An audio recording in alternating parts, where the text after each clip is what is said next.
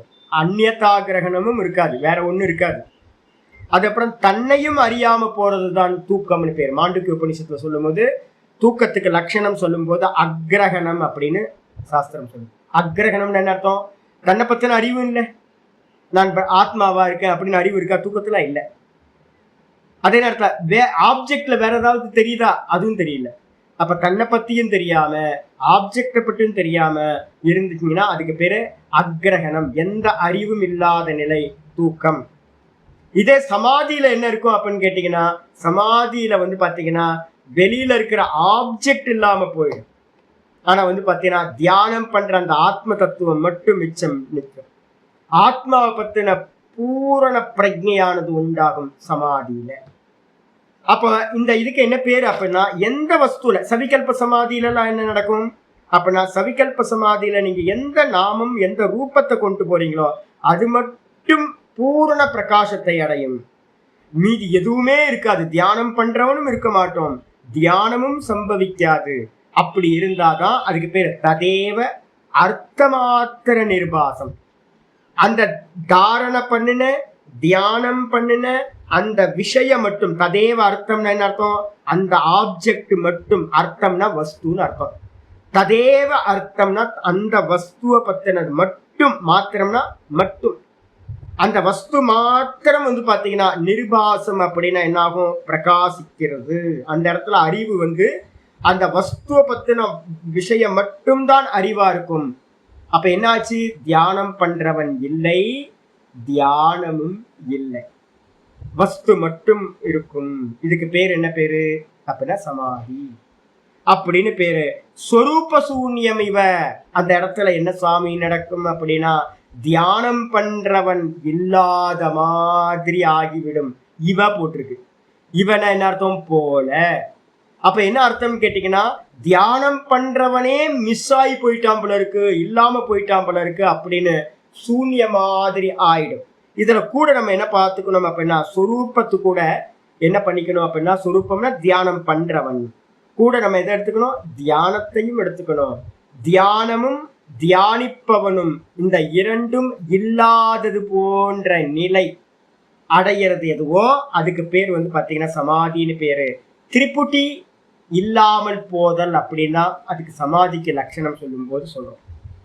இந்த திரிபுட்டியை பத்தி இல்லாம போறதை பத்தி பேசும்போது வந்து பாத்தீங்கன்னா என்ன சொல்றாரு அப்படின்னா, பஞ்சதசியில வந்து பாத்தீங்கன்னா 1:55 போட்டு, பஞ்சதசியில 1:55 போட்டுட்டீங்கன்னா ரொம்ப நல்லா இருக்கும். அங்க சொல்லுது, தியாத்ரு தியானே பரித்யஜ்ய, தியாத்ரு தியானே பரித்யஜ்ய கிரமாத் த்யேயைக கோச்சரம், கிரமாத்யேயைக கோச்சரம் நிவாத தீபவத் சித்தம், நிவாத தீபவத் சித்தம் சமாதிரபிதீயதே, சமாதிரபிதீயதே. அற்புதமான லட்சணம் சொல்ற. தியாத்ரு அப்படின்னா யாரு? தியானம் பண்றவன். தியானம் இந்த ரெண்டும் வந்து பாத்தீங்கன்னா பரித்தியஜ்யன, இந்த ரெண்டுத்தையும் விட்டு விட்டு கான்சென்ட்ரேஷன் ஆப்ஜெக்ட்ல அதிகமாக அதிகமாக அதிகமாக என்ன ஆகும் சுவாமி அப்படின்னு கேட்டீங்கன்னா, ஒரு வஸ்துவலை பத்தின கான்சென்ட்ரேஷன் அதிகமாக அதிகமாக அதிகமாக தியானம் செய்பவன் அப்படின்ற தியாத்ரு மெதுவா மெதுவா நியூட்ரலைஸ் ஆயிட்டே போகும். தாரணையில 25% கம்மி ஆயிடும். தியானத்துல வந்து பாத்தீங்க அப்படின்னா 75% கம்மி ஆயிடும். சமாதியில வந்து பாத்தீங்க அப்படின்னா 100% கம்மி ஆயிடும். ஏன்னா 1% கம்மியா வச்சுக்கோங்க. ஏன்னா இவன் போட்டிருக்குல்ல, 100% வந்து கம்மியாகாது. அப்ப 99% தியானம் செய்பவன் அப்படின்னு இல்லாம போயிடும். அப்போ 1% இருக்கும் இல்லாதது மாதிரி. அதுக்கப்புறம் தியானம் நடக்கிறதும் என்ன ஆகும்? நான் தியானம் பண்றேன்னு தெரியுதா, நான் ஜபம் பண்றேன், தியானம் பண்றேன், நான் தாரணம் பண்றேன்னு தெரியுது இல்ல, இதுவும் என்ன ஆயிடும், மெதுவா மெதுவா மெதுவா மெதுவா அந்த ஆப்ஜெக்ட் விஷயமே பிரதானம் ஆயிடும். தியானம்ன்றதும் வந்து பாத்தீங்கன்னா 1% வந்து நிற்கும், தியானம் பண்றன்றதே தெரியாம. அப்ப என்ன ஆயிடும்னு கேட்டீங்கன்னா, இதை பண்ணிங்க வெறும் வந்து பாத்தீங்க அப்படின்னா தியானிக்கிற விஷயம் மட்டும் 98% வச்சுக்கோங்க. அதுக்கப்புறம் 1% தியானம் செய்பவன், 1% வந்து பாத்தீங்கன்னா தியானம் அது இல்லாததுக்கு சமம். மீதி இருக்கிறதெல்லாம் என்னது, வெறுமனே வந்து பாத்தீங்கன்னா வெறும் ஆப்ஜெக்ட் மட்டும் இருக்கிறது. தியேய ஏக கிரமாத்து தியேய ஏக கோச்சரம். இது ஒரே நாள்ல நடந்துருமா சுவாமி அப்படின்னு கேட்டா நடக்காது. முதல்ல தாரணை பண்ணும்போது மெதுவா மெதுவா மெதுவா கம்மியாயிட்டே போகும். அதுக்கப்புறம் தியானம் பண்ணும்போது இன்னும் கம்மியாயிட்டே போகும். ஒரு டைம்ல வந்து பாத்தீங்கன்னா நல்ல அபியாசம், நல்ல பட்டுத்துவம் ஆகும் போது, நல்ல திறமையா உண்டாகும் போது என்ன ஆகும் அப்படின்னா 100% வந்து பாத்தீங்கன்னா 98% என்ன ஆயிடும், எல்லாம் போயிடும். தியாத்ரு தியானம் மெதுவா கிரமாத்து தியேய ஏக கோச்சரம். இது ஸ்டெப் பை ஸ்டெப்பா வந்து பாத்தீங்கன்னா தியேய ஏக கோச்சரம். தியேய ஏக அப்படின்னா ஆப்ஜெக்ட் மட்டுமா பிடிமானம் உடையதா ஆயிடும். அந்த இடத்துல வந்து பாத்தீங்கன்னா எப்படி இருக்கும் சித்தம், அந்த இடத்துல சித்தம் எப்படி இருக்கும் அப்படின்னா, சித்தத்துக்கு வஸ்து எது, வெறும் பிரகாசம் மட்டும், அந்த வஸ்து மட்டும் தான் இருக்கும். நிவாத்த தீபவத்து சித்தம், காற்றில்லாத இடத்தில் வைக்கப்பட்ட சித்தத்தை போன்று. எங்கேயோ கேட்ட மாதிரி இருக்கு சாமி. என்ன காற்றில்லாத இடத்துல வைக்கப்பட்ட தீபம் எங்கேயோ கேட்டீங்களா நீங்க? எங்க கேட்டீங்க? 19 யதா தீபோ நிவாதஸ்தோ நேங்கதே சோபமா ஸ்மிருதா யோகினோ யத சித்தஸ்ய யுஞ்சதோ யோகமாத்மனஹ அப்படின்னு ஸ்லோகம். காற்றில்லாத வைக்கப்பட்ட இடத்துல வைக்கப்பட்ட தீபம் அசையாத சுடர் போல, வெறும் தீபத்துல அந்த இது மட்டும் வந்து பாத்தீங்கன்னா ஃப்ளேம் மட்டும் இருக்கும், ஆடாம அசையாம. அது மாதிரி சித்தம் என்ன ஆயிடும்னு கேட்டீங்கன்னா ஆடாம அசையாம போய் வெறும் பிரகாசம் மட்டும் வந்து அந்த ஃப்ளேம்ல இருக்கிற மாதிரி இந்த சித்தம் வெறும் பிரகாசமா ஆயிடும். எப்படி ஆயிடும் சுவாமி அப்படின்னு கேட்டீங்கன்னா அங்க ஆச்சாரியார் சொல்றாரு என்னன்னு கேட்டீங்க அப்படின்னா, யோகினோ யத சித்தஸ்ய யுஞ்சதோ யோகம் ஆத்மன. யோகம்ன்ற சமாதியோடு கூடினவருடைய சித்தம் இந்த விதமா இருக்கும்னு கீதாலா 6:19 சொன்னார். அதேதான் இங்கேயும் சொல்றாரு, எங்க பஞ்சதசிகாரனும் சொல்றார். அப்ப எப்படி இருக்கும் அப்படின்னு கேட்டீங்கன்னா, சமாதியில என்ன நடக்கும் சுவாமி அப்படின்னா, இந்த சித்தம் எப்படி இருக்குன்னா அந்த வஸ்துவோட ஒன்றிணைஞ்சி அந்த வஸ்துவோட பிரகாசம் மட்டும் இருக்கும். தியேய ஏக கோச்சரம். எந்த வஸ்துவை நீங்க தியானம் பண்ணீங்களோ அது மட்டும் 98% வந்து பாத்தீங்கன்னா வெறும் பிரகாசம் இருக்கும். தியானம் பண்றவன் காணா போயிடுவான், தியானம் காணா போயிடும். அப்ப என்ன சாமி இருக்குன்னா, எந்த வஸ்துவ இப்ப நம்ம பாக்குறோம்ல, நான் பாக்குறேன் எல்லாத்துட்டையும் பாக்குறேன், யாருக்கும் கான்சென்ட்ரேஷனே இல்லைங்க. நான் எல்லா இடத்துலயும் பார்த்துக்கிட்டே இருக்கிறேன், எல்லா இடத்துலயும் வதன்னு பண்றாங்க. ஒரு காரியத்துல வந்து பாத்தீங்கன்னா நீங்க எந்த அளவு வந்து பாத்தீங்கன்னா ஒரு ஒரு டெடிகேஷனோட காரியம் பண்றீங்களோ அப்பதான் அது பூரண அறிவை கொடுக்கும் உங்களுக்கு. அப்போ வந்து பார்த்தீங்கன்னா 98% ஆச்சு அப்படின்னா எப்படி இருக்கும் யோசிச்சு பாருங்க சமாதியில. அப்போ ஒரு வஸ்துவை பத்தின பூரண ஞானம் சமாதியில மட்டும்தான் அறியப்படும். சித்தத்துல வந்து பாத்தீங்கன்னா வேற ஏதாவது ஒரு சஞ்சலங்கள் இருந்துச்சு அப்படின்னா கண்டிப்பா வந்து பாத்தீங்கன்னா அந்த இடத்துல பூரண ஞானம் வந்து பாத்தீங்கன்னா உண்டாகாது. ரொம்ப முக்கியமானது வந்து பாத்தீங்கன்னா இந்த விஷயத்த மனசுல நல்லா வச்சுக்கணும். நல்லா வந்து பாத்தீங்கன்னா யாருக்கு சித்தம் ஒரு விஷயத்துல சமாதியை அடைகிறதோ அவங்களுக்கு மட்டும்தான் அந்த வஸ்துவை பத்தின ஞானம் பூரணமா சந்தேகம் இல்லாமல் உண்டாகும். ஆயிடுச்சு. அப்ப வந்து பாத்தீங்க அப்படின்னா இந்த சமாதி வந்து பாத்தீங்கன்னா என்ன சுவாமி பேரு அப்படின்னா, நம்ம ஏற்கனவே பார்த்துருக்கோம். என்னன்னு கேட்டீங்கன்னா சவிகல்ப சமாதிகள் அப்படின்னு பேர் பார்த்துட்டோம். சவிதர்க்கம், நிர்விதர்க்கம், சவிச்சாரம், நிர்விச்சாரம், சானந்தம், சாஸ்மிதா அப்படின்னு 6 சமாதிகள் என்ன பண்ணியிருக்கோம், சம்பிரஜாத சமாதிகள், சவிகல்ப சமாதிகள் அப்படின்னு சொல்லியிருக்கோம். இதுல எல்லாத்துலயும் ஆப்ஜெக்ட் எது அப்படின்னு கேட்டீங்கன்னா ஏதாவது ஒரு நாமம் ரூபம் இருக்கலாம். ஓம் ஓம் ஓம் ஓம் இருக்கலாம், இல்ல அப்படின்னா வந்து ராம் ராம் ராம் ராம் இருக்கலாம். சப்தானு வித்தம், சப்தத்தினால கட்டப்பட்டதா இருக்கும். அப்புறம் ரூபானு வித்தம் அப்படின்ட்டு ஏதாவது ஒரு தேவதையோட ரூபங்களா வந்து பாத்தீங்கன்னா நம்ம சிந்திக்கலாம், சிந்திச்சு வந்து பாத்தீங்கன்னா நடக்கலாம். அதுக்கு பேர் ரூபானு வித்தம் அப்படின்னு பேர். அப்ப மெடிடேஷன் வந்து பாத்தீங்கன்னா நம்ம இந்து மதம் சொல்றது, சனாதன தர்மம் இந்த ரெண்டுத்துல மட்டும் சொல்லுது. நான் ஏற்கனவே சொல்லியிருக்கேன், பௌத்த மதத்துல மத்ததெல்லாம் இருக்கு. பௌத்த மதத்துல மெடிடேட் பண்றதுக்கு என்ன பண்ணுவாங்க அப்படின்னா, நான் உங்களுக்கு ஏற்கனவே சொல்லுவேன், இந்த இடத்துல போய் கிள்ளிக்கிங்க, புருவ மத்தியில கொஞ்சம் நல்லா பிஞ்ச் பண்ணிங்க, ஊசி எடுத்து குத்திக்கிங்க. அந்த அந்த அந்த பூரா இது வந்து பாத்தீங்கன்னா இருந்துகிட்டே இருக்கும், ஒரு உறுத்தல் இருந்துகிட்டே இருக்கும், ஸ்பர்ஷம் அது இருந்துகிட்டே இருக்கும். ஏன்னா மூக்கு நுனிய கிள்ளி விட்டுருங்க, நாக்கை கடிச்சுக்குங்க, இதெல்லாம் சொல்றோம்ல. ஆக்சுவலா வந்து என்ன அப்படின்னு கேட்டீங்கன்னா, பௌத்த மதத்துல வந்து பாத்தீங்கன்னா ஸ்மெல்ல வச்சு தியானம் பண்ற மெத்தட் இருக்கு. அதே மாதிரி வந்து ஸ்பர்ஷத்தை வச்சுக்கிட்டு வந்து பாத்தீங்கன்னா மெடிடேட் பண்றது இருக்கு. மயில் இறகு இருக்குல்ல, மயில் இறகை வந்து பாத்தீங்கன்னா இப்படி உடம்பு இருக்குன்னு வச்சுக்கோங்க, நம்மளோட கூஸ் பம்ப்ஸ் ஆகும் பாத்தீங்களா. அப்ப கூஸ் பம்ப்ஸ் ஆகுதுன்னா மேல ரோமங்கள் இருக்குல்ல, இதுக்கு பக்கத்துல கொண்டு போவாங்க. மயில் இறகை டச் பண்ண மாட்டாங்க, ஃபர்ஸ்ட் டச் பண்ணுவாங்க. டச் பண்ணிட்டு மெதுவா என்ன பண்ணுவாங்கன்னு கேட்டீங்கன்னா, தூரமா விலைக்கிடுவாங்க. ஒரு அரை இன்ச்சு கேப் இருக்கும். இந்த இடத்துல இந்த மயில் ரகை வந்து என்ன பண்ணுவாங்கன்னா, ஃபர்ஸ்ட் டச் பண்ணி ஸ்புரணத்தை மெடிடேட் பண்ணுவாங்க. அதுக்கப்புறம் அந்த டச்சை வந்து பார்த்தீங்கன்னா கொஞ்சம் விலைக்கிடுவாங்க. இப்படி பக்கத்துல கொண்டுட்டு போனீங்கன்னா ஒரு உணர்வு வந்து பார்த்தீங்கன்னா இந்த ஸ்கின்னுக்கு இருக்கும். ஸ்பர்ஷ இந்திரியத்துக்கு வந்து பார்த்தீங்கன்னா பக்கத்துல டச் ஆகிறதுக்கு முன்னாடியே. அப்ப அதுல வந்து பார்த்தீங்கன்னா மெடிடேட் பண்ணுவாங்க பௌத்த மதத்துல இருக்கிறது.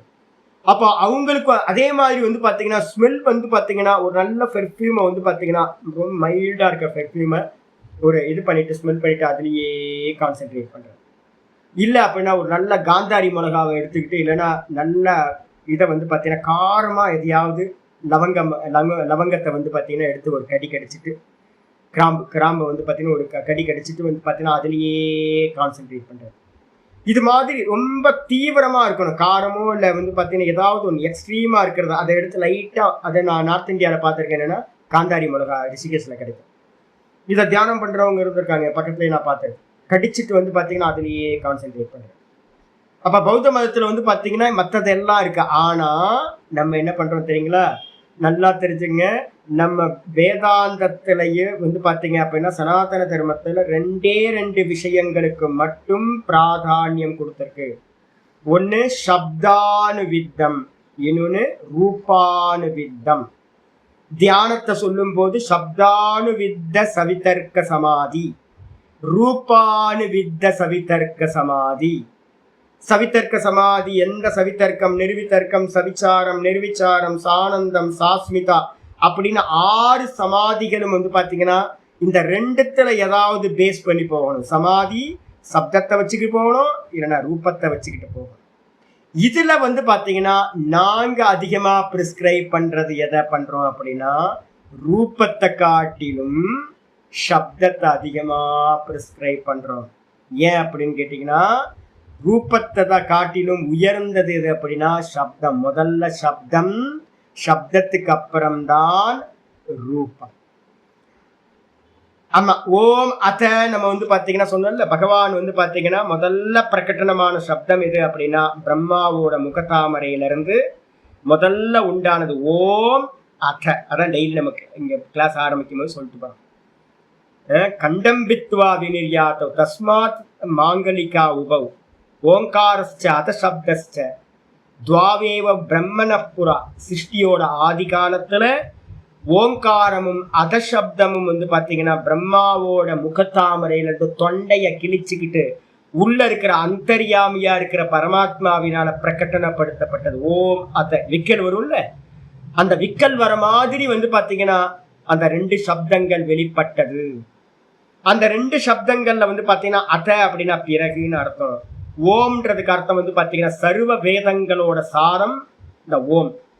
சப்த பிரம்மம் அப்படின்னு பேரு.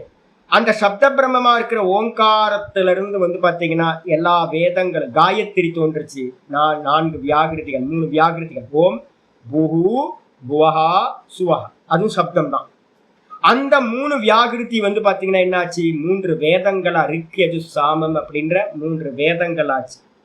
அதுவும் சப்தம் தான், சப்தமயி தான். அதுக்கப்புறம் அதுல இருந்து தான் வந்து பாத்தீங்கன்னா இந்த 7 லோக்கங்களும் பூர் பூ சுவான்னு சொல்லக்கூடிய பூர்லோக்கம், புவர்லோக்கம், சுவர்லோக்கம் சொல்ற 7 லோக்கங்களும் உண்டாயிட்டு. அப்ப வந்து பாத்தீங்க அப்படின்னா முதல்ல கிரியேஷனா அப்படின்னு கேட்டீங்கன்னா முதல்ல கிரியேஷன் இல்லை, முதல்ல என்னது சப்தம். அது கூட இல்லாம வந்து பாத்தீங்கன்னா இன்னும் சப்தத்தை இன்னும் ஸ்தூலமா இன்னும் சூக்ஷ்மமா கொண்டு போனீங்க அப்படின்னா பகவானோட சப்தம் எதுனா மானசீக சப்தம் எது அப்படின்னா சங்கல்பம்.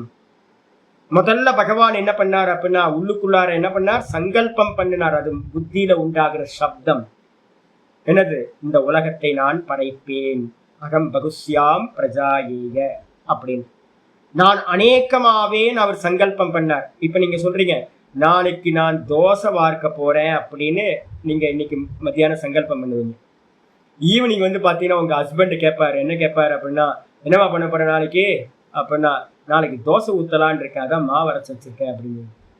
ஆனா மாவு அரைக்கிறதுக்கு முன்னாடியே உங்களுக்கு என்ன ஆயிடுச்சு, மனசுக்குள்ளார வந்து பாத்தீங்க அப்படின்னா என்ன வந்துருச்சு, தோசை வார்க்கணும் நாளைக்கு வந்துருச்சா.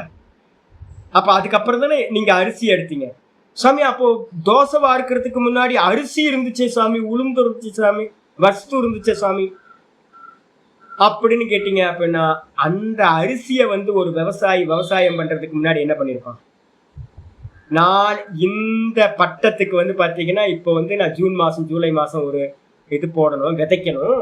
என்ன விதைக்கணும் அப்படின்னும் போது அவனுக்கு 2 மாசத்துக்கு முன்னாடியே இந்த ஜூன் மாசம் ஜூலை மாசத்துல நான் என்ன பண்ண போறேன், நெல்லு விதைக்க போறேன் அப்படின்னு அவனுக்கு உள்ளுக்குள்ளார என்ன ஆயிரும், தாட்டு சங்கல்பம் வந்துடும்.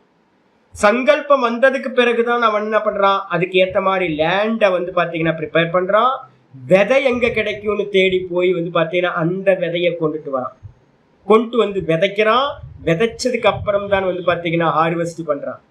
அப்ப வந்து பாத்தீங்கன்னா அரிசி எப்படி உண்டாச்சு, அரிசிக்கு முன்னாடியே என்னாச்சு, சங்கல்பம் வந்துருச்சு.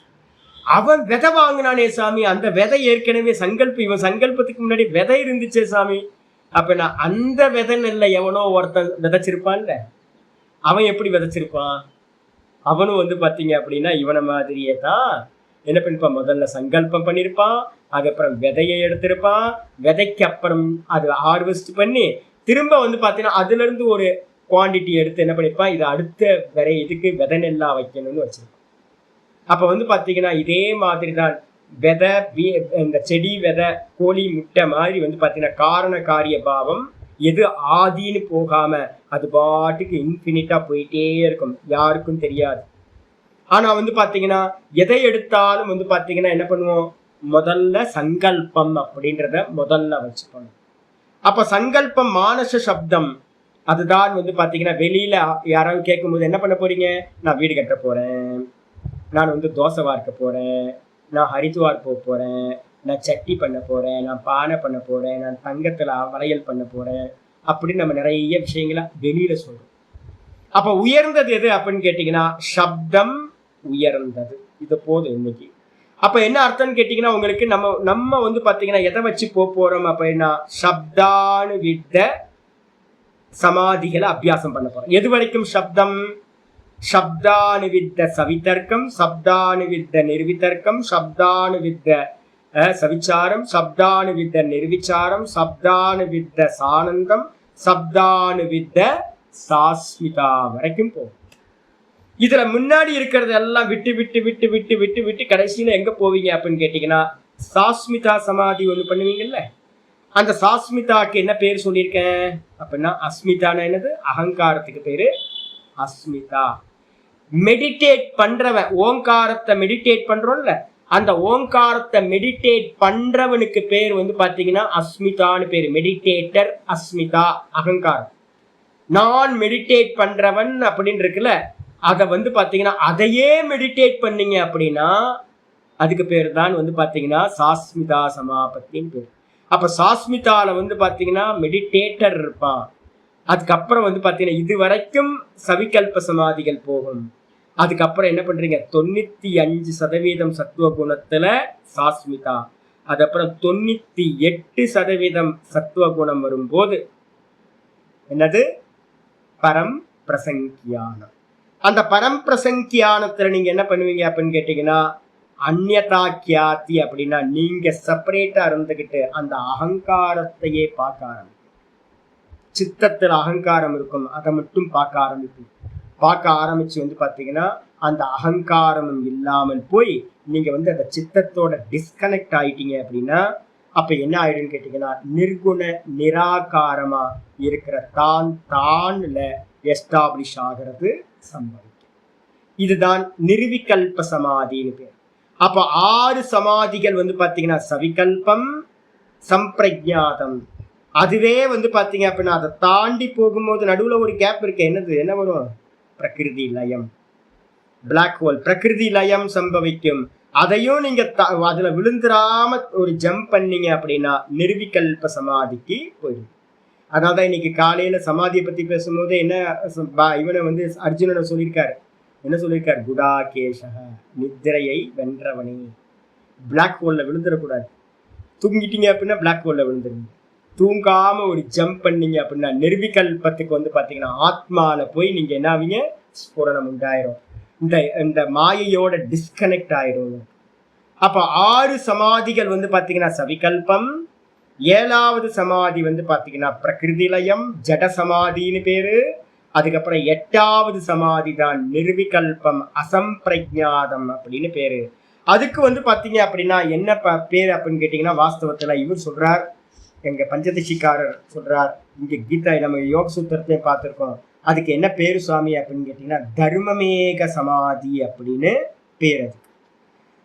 அந்த தர்மமேக சமாதி பாத்தீங்க அப்படின்னா என்ன சுவாமி லாபம், என்ன சுவாமி அப்படின்னு கேட்டீங்கன்னா ரொம்ப அற்புதமா இருக்கு. 1:60 பஞ்சதசின்னு போட்டீங்க.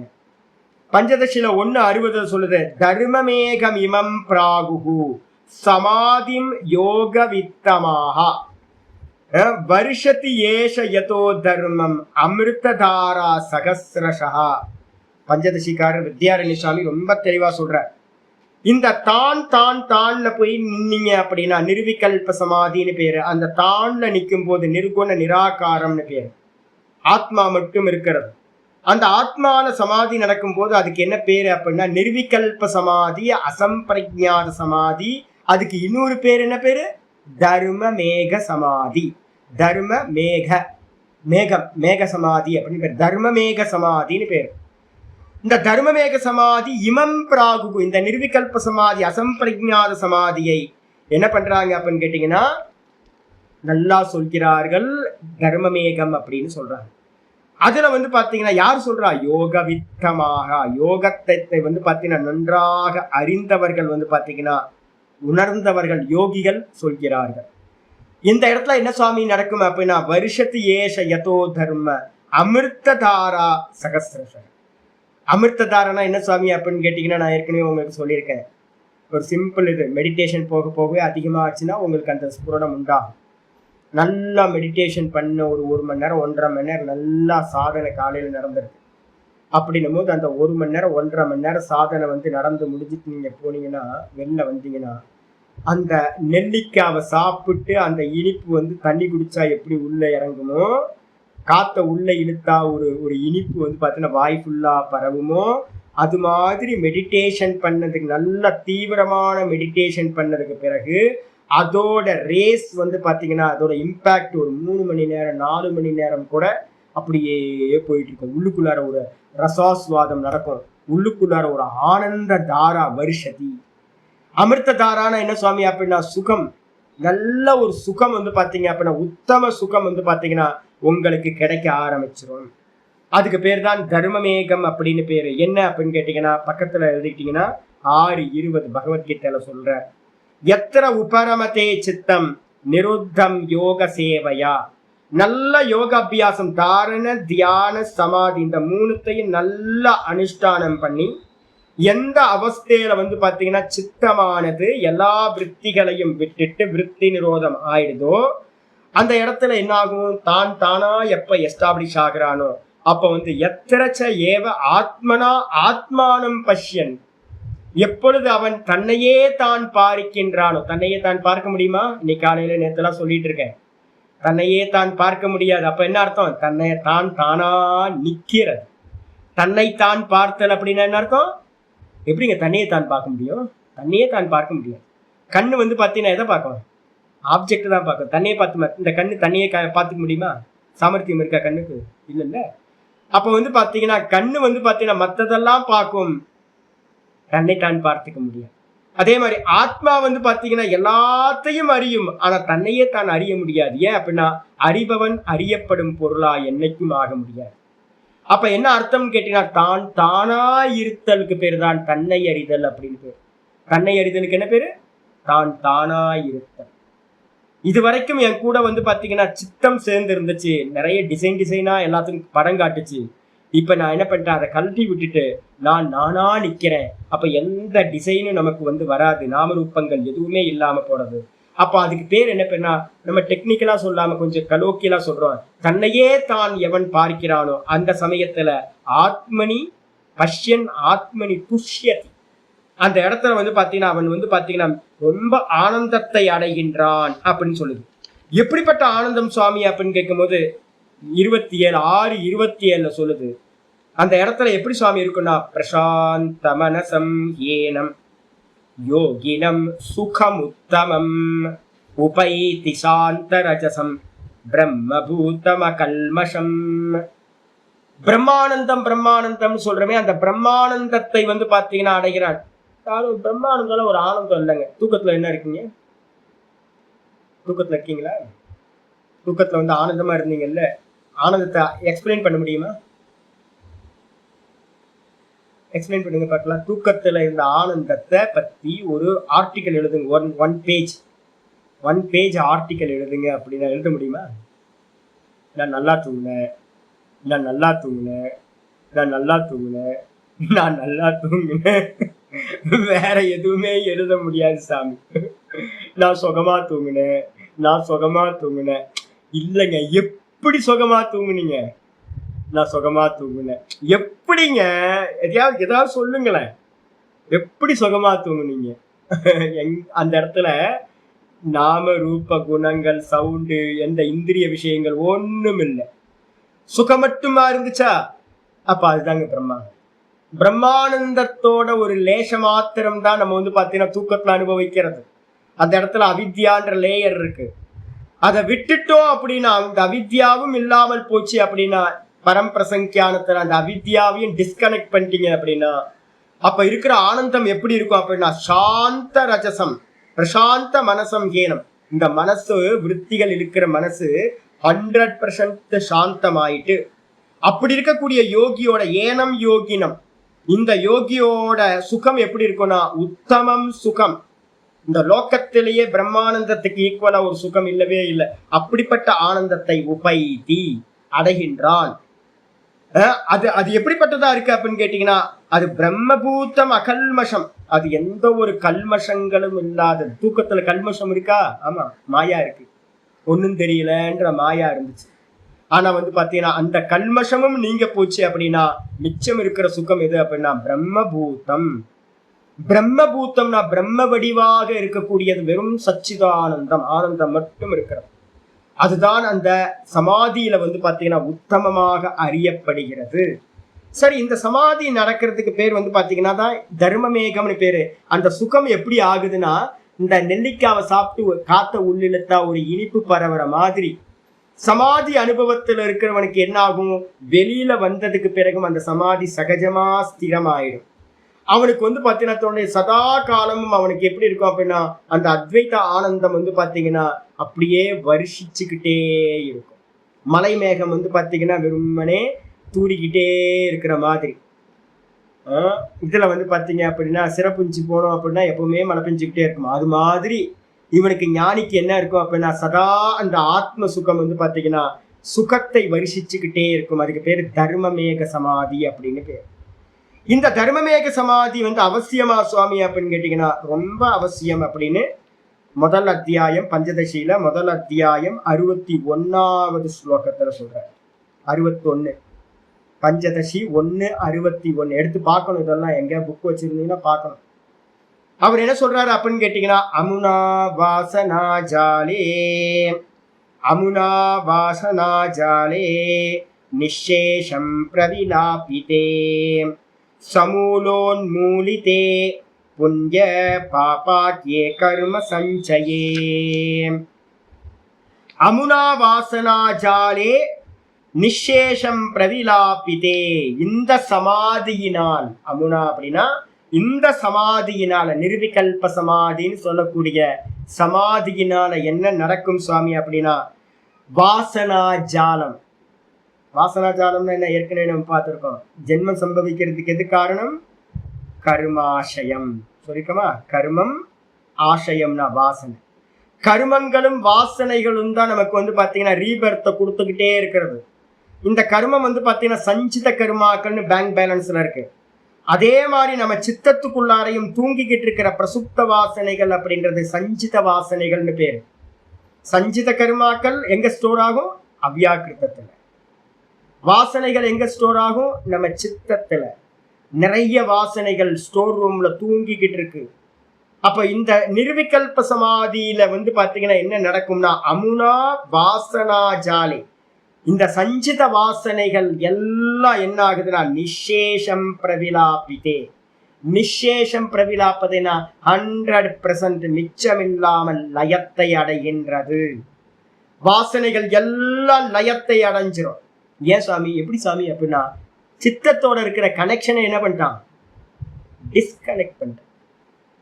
நம்ம யோகத்துல சாங்கியம் படிக்கும் போது சொன்னல, ஐயோ இவன் என்னை பார்த்துட்டான் அப்படின்னு புருஷன் எப்போ இந்த பிரகிருதிய பார்த்தானோ அவன் என்ன பண்றா, பிரகிருதி இவன்கிட்ட இருந்து பாத்தீங்கன்னா ஓடி திரும்ப இவனுக்கு தரிசனத்துக்கே வருவதில்லை. பார்த்துருக்கோமா, லாஸ்ட்ல பார்த்தோம்.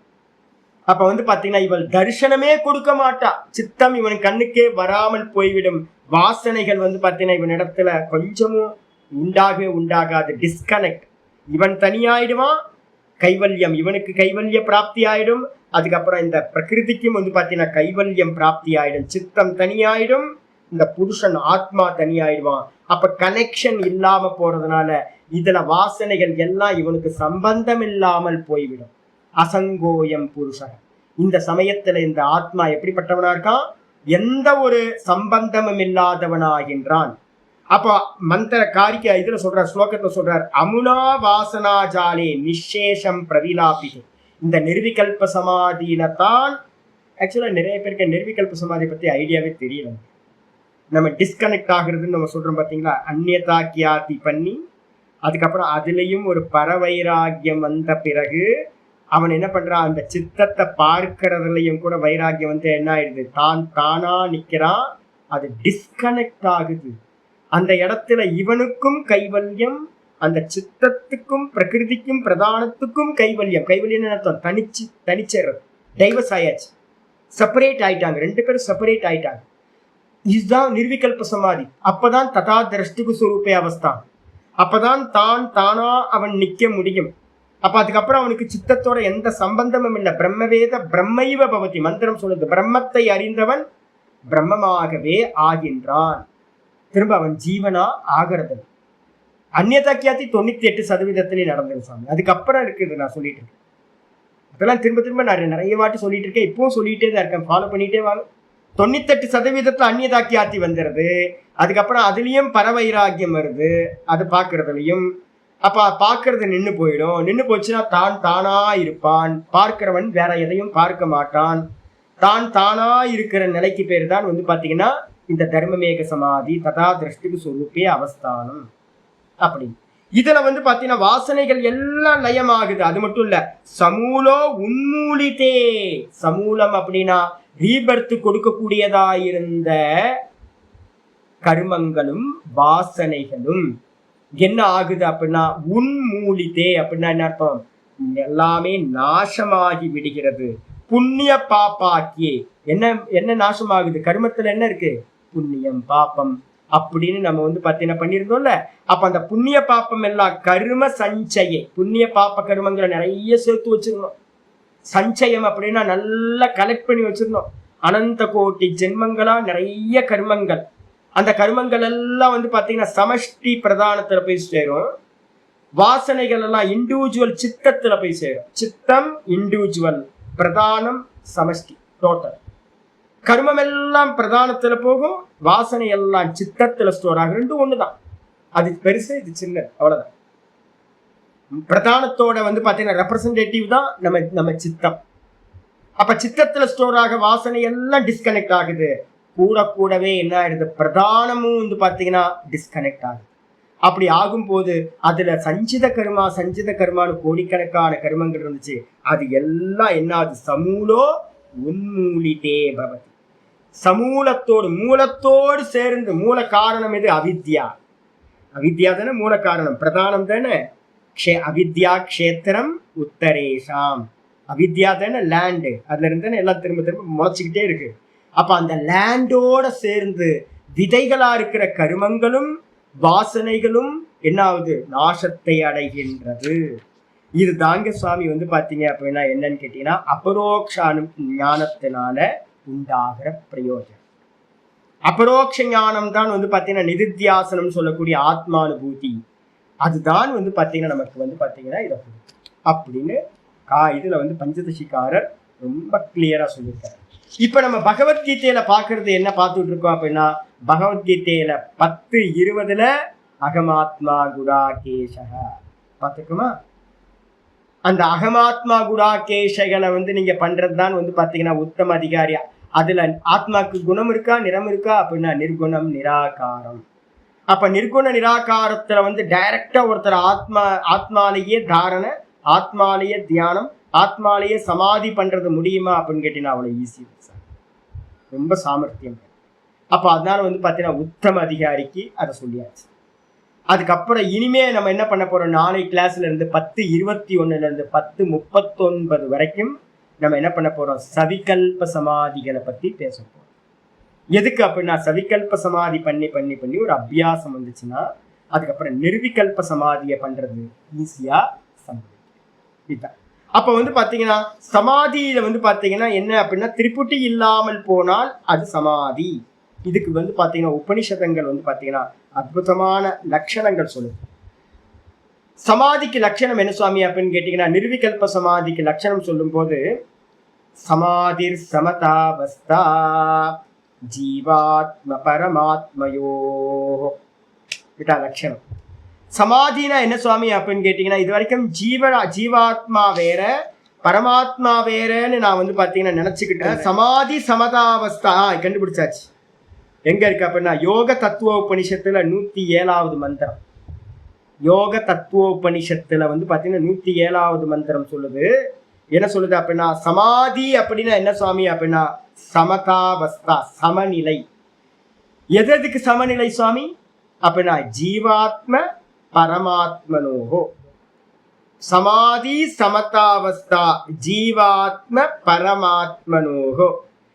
நான் அப்படின்னு நம்ம நான் நினைக்கிறேன், ஈஸ்வரன் என்ன பண்றோம்? அவர் வேற நினைச்சுக்கிட்டு இருக்கோம்ல. ஆனா கீதால 10:20 நேத்து கிளாஸ்ல இன்னைக்கு கிளாஸ்ல போயிட்டு இருக்கிறதுனா போயிட்டு இருக்கு அகமாத்மா குடாகேஷக. அதுக்குதான் நான் சொல்லியிருக்கேன் என்ன பேரு?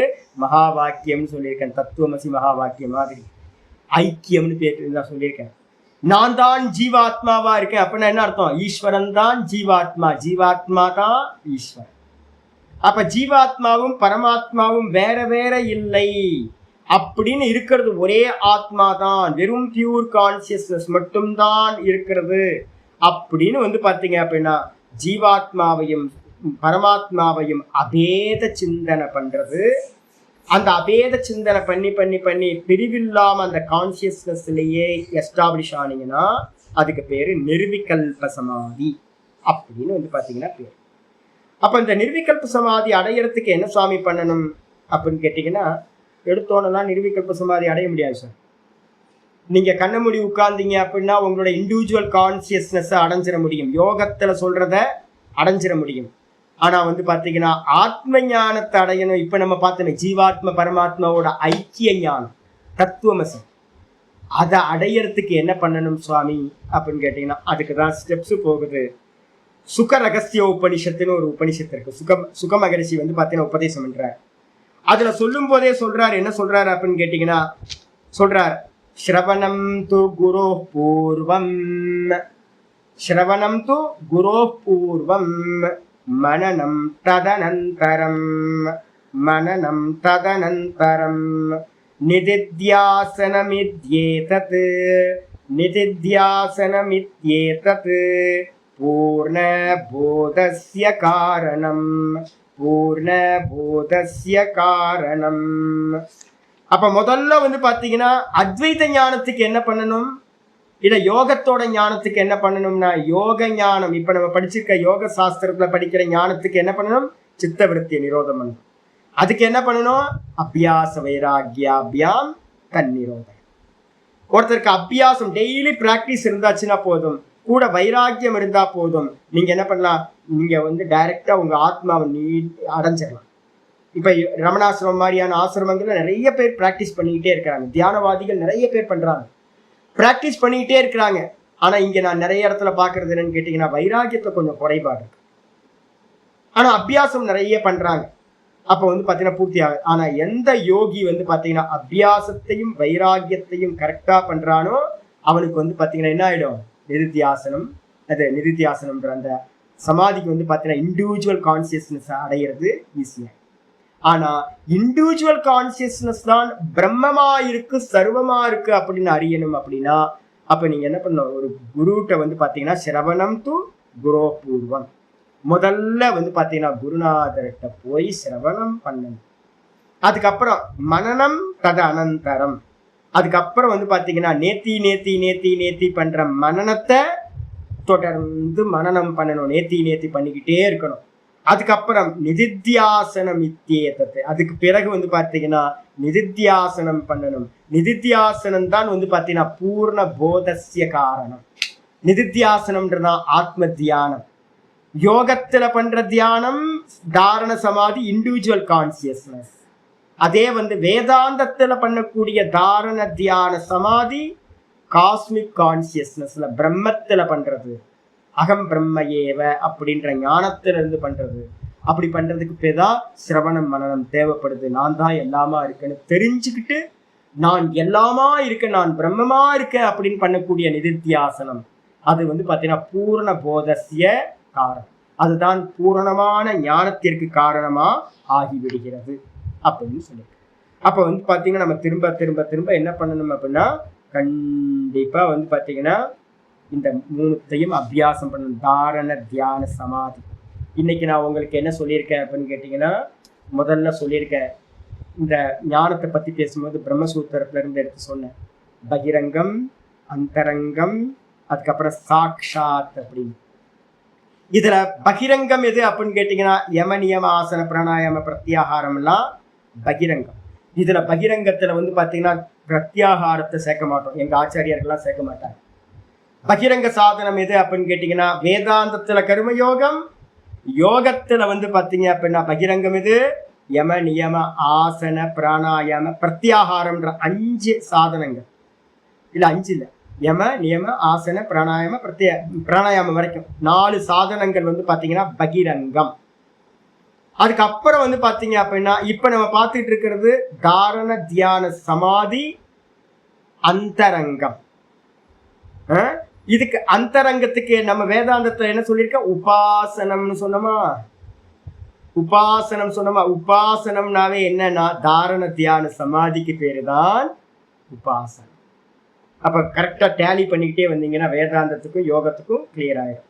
தாரண தியான சமாதி, இப்ப நம்ம நாளையில இருந்து பேச போறது எல்லாத்தையும் தாரண தியான சமாதி தான் பகவத்கீதையில இருக்கிறதெல்லாம் பண்ண போறாதான் உபாசனம் பண்றதுன்னு அர்த்தம்.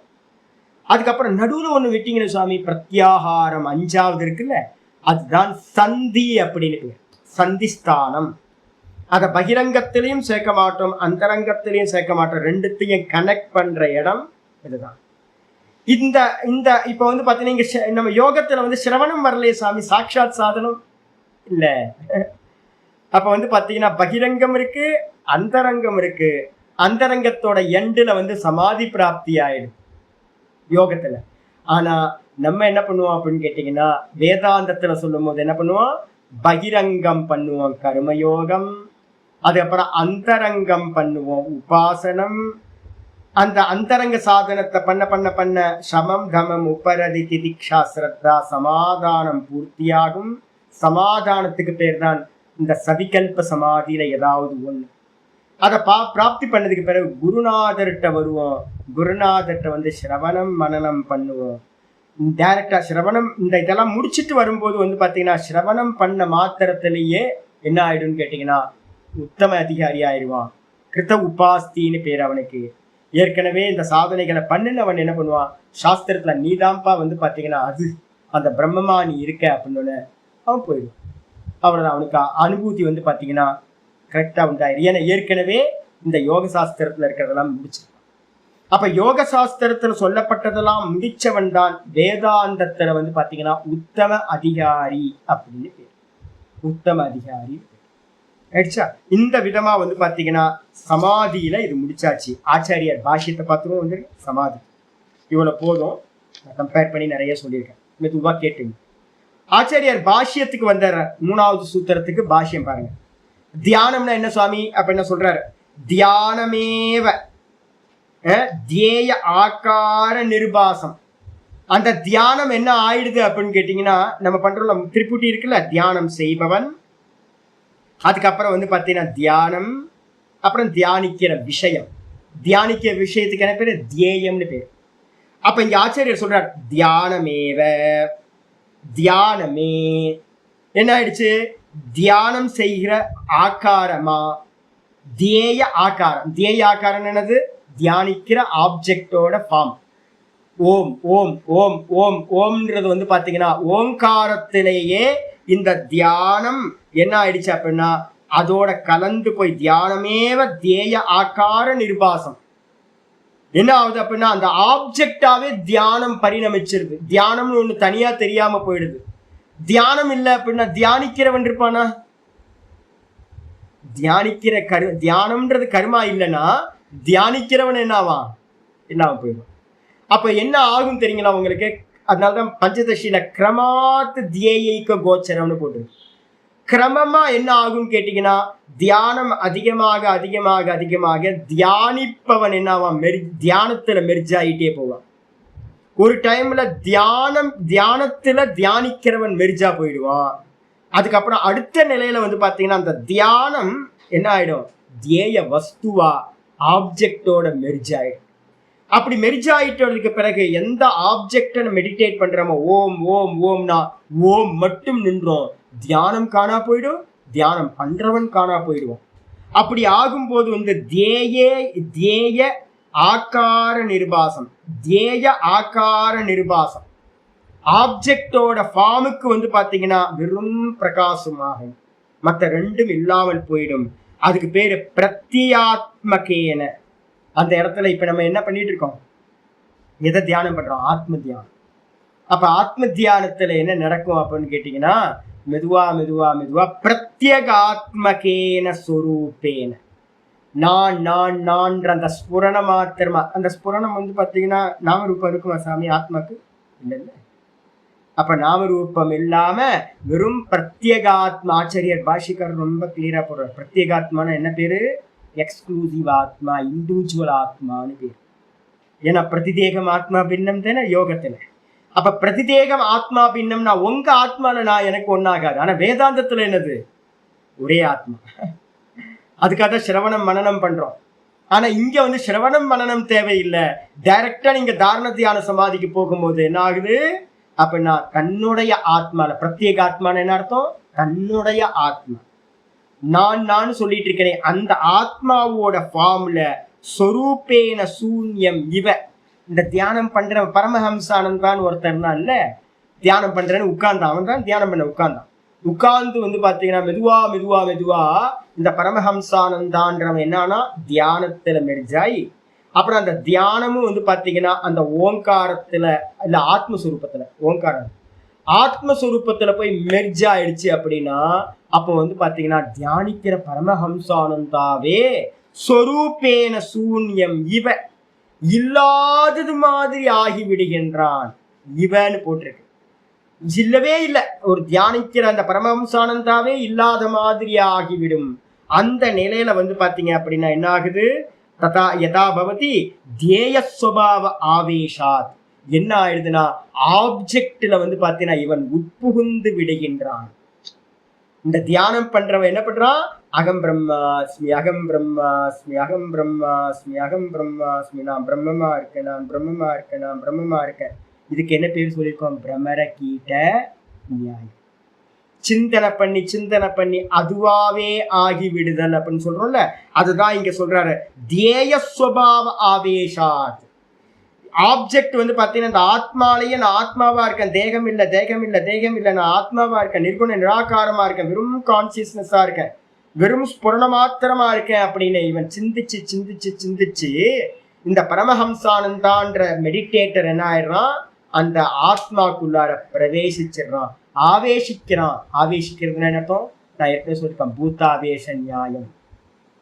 இந்த பூத்தம் வந்து பாத்தீங்கன்னா இவனுக்கு மேல ஏறிக்கும்னு சொன்னல, ஏக்க தேவதா பிரகரணத்துல பார்த்தோம்ல, அந்த கந்தர்வன் வந்து பாத்தீங்கன்னா இந்த ஸ்திரீ மேல ஏறிப்பாங்க அப்படின்னு சொல்லியிருக்கேன்ல. அதே மாதிரி இவன் என்ன ஆயிடுறான்னு கேட்டீங்கன்னா, இவன் அதுக்கு அந்த பிரம்மத்துல வந்து பாத்தீங்கன்னா பிரம்மம் இவன் மேல வந்து ஆவேசிச்சிருது. எதை சிந்திக்கிறானோ அதுவாக ஆகிறான். அப்ப சிந்திச்சு குலவியும் அந்த குலவியும் புழுவும் போல வந்து பாத்தீங்க அப்படின்னா பிரமர கீட்டத்தை போல என்னாச்சு, சிந்திச்சு அதுவாகவே ஆகி விடுகின்றான். ஆவேசத்தை அடைதல் பேரு ததா சமாதி இது உச்சதே. அப்ப தியானிக்கிறவன் தியான வஸ்துவோடு ஒன்று கலந்த நிலைக்கு பேருதான் ஜீவாத்மா. அந்த பிரம்மத்தோட பரமாத்மாவோட ஒன்று கலந்ததுக்கு பேர்தான் சமாதி அப்படின்னு சொல்லப்படுகின்றது. அப்படின்னு இந்த 3வது சூத்திரம் முடிஞ்சு.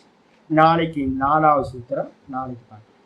ஓம் பூர்ணமத பூர்ணமிதம் பூர்ணாத் பூர்ணமுதச்யதே பூர்ணஸ்ய பூர்ணமாதாய பூர்ணமேவாவசிஷ்யதே. ஓம் சாந்தி சாந்தி சாந்தி. ஹரி ஓம் ஸ்ரீ குருப்யோ நமः. ஹரி ஓம். நாராயண நாராயண நாராயண.